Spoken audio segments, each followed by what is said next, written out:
Tensions between the United States and China have escalated notably, and after the summit in California, nothing has changed. In fact, the U.S. administration has intensified its effort with the Europeans to close all loopholes on sanctions to Huawei or any China production chain. This comes from a recent speech by the U.S. Commerce Secretary Gina Raimondo's call for an intensified collective stance on export controls which sanctions, particularly targeting China, and to ensure China is crippled without being able to manufacture high-end products. The backdrop of this development is a complex interplay of global politics, economics, and technological dominance, especially in the realm of critical minerals and advanced technology sectors. My question has always remained, will the West succeed in its quest to cripple China's economy? Time will tell. Stay with us to the end.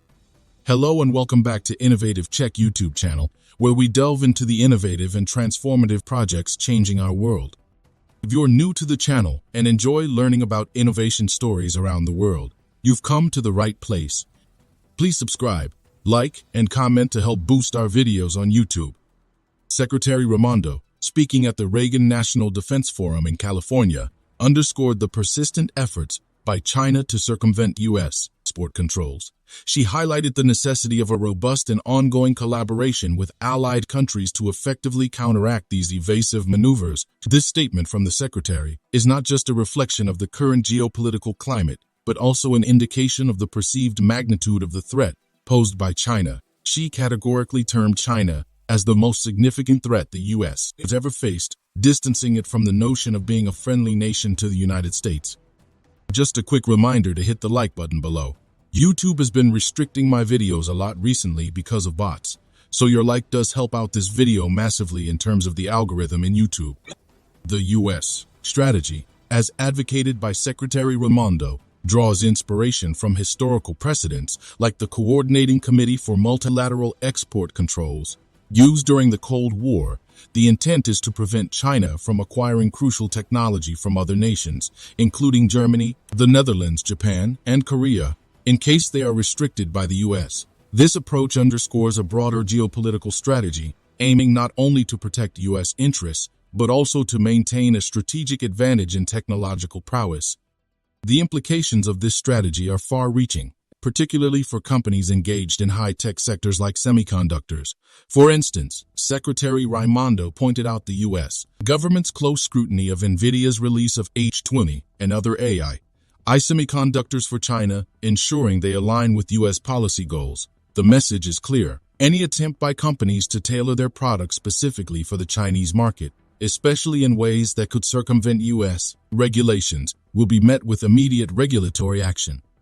In a countermove, China has begun to amend its mineral resources law. As reported by the state-run Xinhua news agency, this amendment, deliberated by the Chinese State Council and set to be submitted to the Standing Committee of the National People's Congress, focuses on bolstering China's control over its mineral resources. The strategy outlined involves accelerating exploration, development, storage, and production, while also emphasizing international cooperation and a fortified stockpile system. This move can be interpreted as China's response to the U.S. tightening its export controls, signaling a potential tightening of its grip over critical rare earth elements. China's dominance in the rare earth market has been a strategic advantage for the country since Deng Xiaoping's famous proclamation in 1992, equating China's rare earths to the Middle East oil.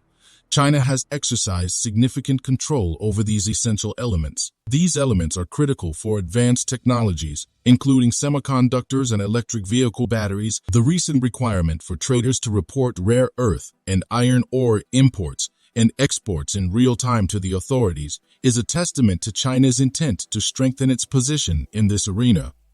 If you are enjoying this video so far, please don't forget to subscribe, share the video, and comment. The reliance of the U.S. on China for rare earth elements is notable, with 74% of its imports between 2018 and 2021 coming from China. This dependency outlines a critical vulnerability in the U.S. supply chain for essential materials needed in advanced technology and defense sectors. The evolving dynamics of U.S.-China relations in this context present a complex challenge with significant implications for global trade, technological advancement, and geopolitical stability. The situation remains fluid, with each country maneuvering to protect and advance its strategic interests. The United States, under the guidance of Secretary Raimondo, is pushing for a more coordinated and robust response from its allies, aiming to mitigate the risks posed by China's technological and economic strategies. Meanwhile, China is adapting its policies to safeguard and leverage its control over critical minerals, a key element in the global high-tech supply chain. The global community, especially countries and companies involved in high-tech industries, is closely watching these developments. The outcomes of these strategies and counter-strategies will have far-reaching impacts on international trade policies, technological development, geopolitical alliances. It remains to be seen how these tensions will unfold and what new strategies both nations will employ in this high-stakes game of international politics and economics. The ongoing U.S.-China tussle over trade and technology represents more than just a bilateral conflict. It has far-reaching implications for the global economic and geopolitical landscape. The U.S. stance, as articulated by Secretary Raimondo, is not only about export controls, but also about maintaining technological superiority and safeguarding national security interests. This strategy reflects a broader concern about China's growing influence and its implications for the global order. The United States approach, focusing on a collaborative effort with allies, is not just a tactical move, but a strategic necessity. The effectiveness of export controls in a globalized economy depends heavily on international cooperation. If the U.S. acts alone, there is a risk that other nations could fill the void, neutralizing the intended impact of these controls. Therefore, the U.S. is keen on forming a united front with its allies, a move reminiscent of the Cold War-era strategies. If you are enjoying this video so far, please don't forget to subscribe, share the video, and comment. This strategy, however, is not without challenges. The global supply chain is deeply interconnected, and actions taken by one major player can have ripple effects across the world. For instance, restricting access to U.S. technologies and products may push China to develop its alternatives or seek them from other countries. This could result in a technological race where both nations strive to outdo each other in critical sectors like semiconductors, AI, and 5G technology. Such a scenario could lead to a bifurcation in global technology standards and supply chains, with significant implications for global trade and economic stability. The semiconductor industry is a case in point. Semiconductors are critical components in a wide range of products, from smartphones to military systems. The U.S. move to restrict China's access to advanced semiconductor technology, particularly AI-related chips, is a significant blow to China's technological ambitions. However, it also poses challenges for U.S. and global semiconductor companies, which rely on the Chinese market for a significant portion of their revenues. China's response, notably the amendment of its mineral resources law, is a strategic maneuver to reinforce its position in the global supply chain, particularly in the rare earth sector. Rare earth elements are critical for the production of high-tech products. China's dominance in this field gives it considerable leverage. By tightening control over these resources, China could influence global manufacturing and pricing in industries ranging from electronics to renewable energy. Furthermore, China's emphasis on accelerating exploration, development, and production of mineral resources reflects its long-term strategy to be self-reliant and reduce dependency on imports.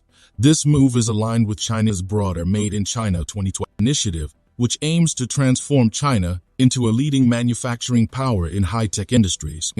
The U.S. reliance on China for rare earths presents a vulnerability that the U.S. is acutely aware of. This dependency has spurred efforts in the U.S. to diversify its sources of rare earths and invest in domestic production. However, developing a rare earth supply chain is a complex and time-consuming process, and the U.S. is still far from being self-sufficient in this regard.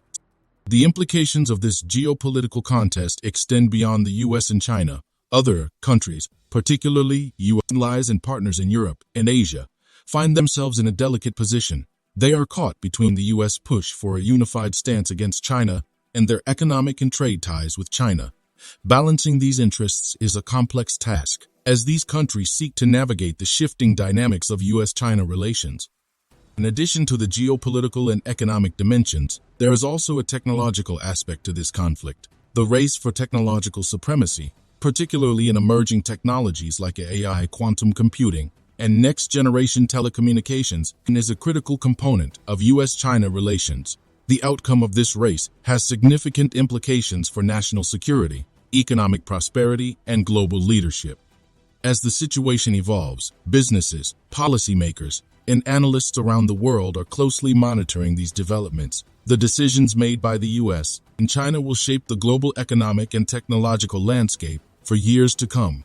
Companies involved in high-tech industries must navigate an increasingly complex regulatory and geopolitical environment, while governments must balance their national security interests with economic and diplomatic considerations. Thank you for your attention, and I welcome your thoughts and questions on this complex and vital subject. Do you want to watch more videos like this one? If yes, please like and share the video, and subscribe to get exclusive videos about how phenomenally China is developing and growing its influence. Your subscriptions and likes motivate us to generate more content, so please keep supporting us. Check out this video showing on your screen right now, and I will see you on the other side.